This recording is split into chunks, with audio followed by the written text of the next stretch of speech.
40개 의과대학 교수들이 모인 전국의대교수협의회의 입장은 달라지지 않았습니다. 자발적 사직, 주 52시간 근무가 오늘부터 시작된 겁니다.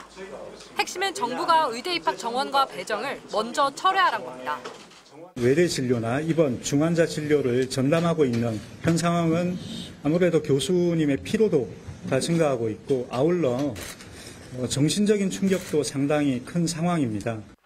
다만 백지화를 요구하더라도 영명이라고는 생각하지 않는다고 말해 증원 가능성에 열려있다는 입장을 내비치기도 했습니다.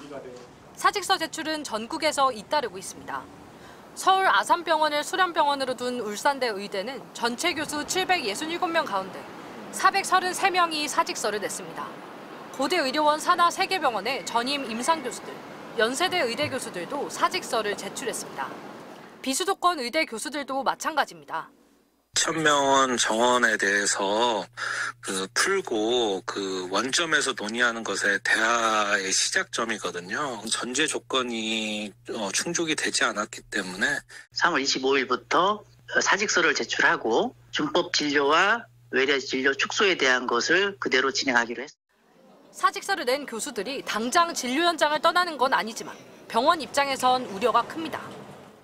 시위용의 사직서가 아니고 진짜 사직하는 분들이 자꾸 생기거든요. 이거 끝나고 5월, 6월 달에 사직서 내겠다. 진료수나 이런 분들은 막 바로 하고 싶은데 과장님들이 다 말리고 있지. 유효 휴학 신청을 한 의대생들도 9,000명을 넘어 전체 재학생의 절반에 육박한 상황. 의대생 단체는 대학 측에 휴학계를 수리하라고 강하게 요구하고 있습니다. MBC 뉴스 유서입니다. 자, 지윤수 기자, 서울대 의대 교수들 사직서 제출에 동참하기로 한 거죠? 예, 맞습니다. 오후 5시부터 시작된 총회는 1시간 남짓 진행돼 저녁 6시 20분쯤 끝났는데요. 오늘 총회에는 서울대 의대 교수 400명이 모였습니다. 오늘부터 자발적으로 사직서를 내기로 결의했습니다. 비대위 측은 정확한 인원을 밝히진 않았지만 사직서를 내겠다고 답한 교수가 450명 이상이라고 말했습니다. 이들은 대한민국 의료가 2달 만에 파국 직전에 놓였다며 정부가 독단적으로 정책을 추진한다고 비판했습니다. 방재승 비대위원장 말 들어보시겠습니다. 저희에게 사직서는 환자 곁을 떠나는 것이 아닌 정부와의 대화를 위한 최후의 수단이었습니다. 국민과 대한민국 의료의 발전을 위해 지금의 의대 증원 정책을 즉시 멈추어 주십시오. 자, 오늘부터 교수들 단축 근무도 시작이 됐는데 전공의들이 이탈하면서 그렇잖아도 이미 수술이나 외래 진료 대폭 축소됐지 않습니까? 교수들이 52시간 단축 근무를 하게 되면 진료의 어려움이 더 커지지 않을까요?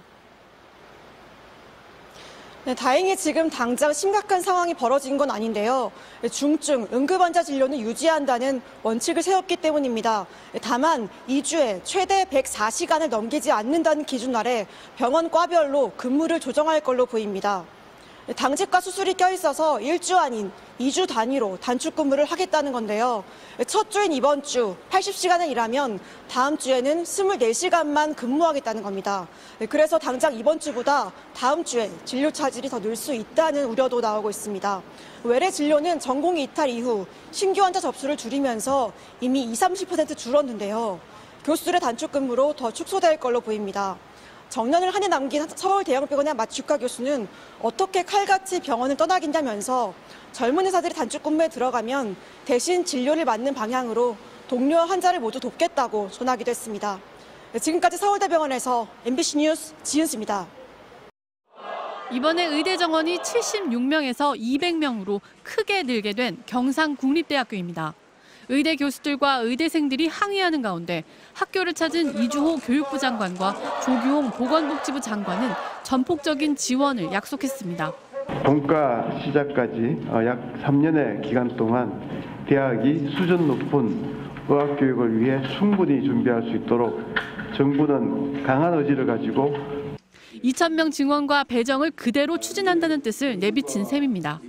대신 이번 주부터 전공의들에게 내리려던 면허 정지 처분은 잠시 미뤄두기로 했습니다. 어제 대통령실과 여당에서 나온 대화 메시지에 따라 후속 조치에 나선 겁니다. 의료 공백이 최소화될 수 있도록 의료 현장을 이탈한 전공의의 행정 처분에 대한 유연한 처리 방안을 당과 협의해 나가겠습니다. 정부는 또 의료계와 대화하기 위한 실무 작업에 착수했다고 밝혔지만 전망은 어둡습니다.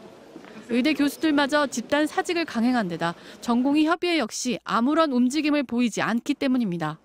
또 그동안 의료계를 상대로 증원 원칙을 고수해온 복지부 실무자들은 여당과 다시 소통해야 하는 상황에 내심 당황한 것으로 전해졌습니다. 가장 큰 고통을 호소한 건 환자단체였습니다. 제때 치료받지 못한 환자들이 죽어나가야 상황을 끝낼 셈이냐며 의료진 복귀와 양측의 대화를 촉구했습니다. 말 그대로 지옥 같은 시간들을 보낸 거죠. 새로운 진단을 받은 분들은 수술도 못하고 항암도 못하고 다 못해요, 지금. 그냥 수업된 상태예요. 정부는 오늘 공중보건의와 군의관 200명을 대형 병원에 추가 투입했습니다. MBC 뉴스 박소희입니다.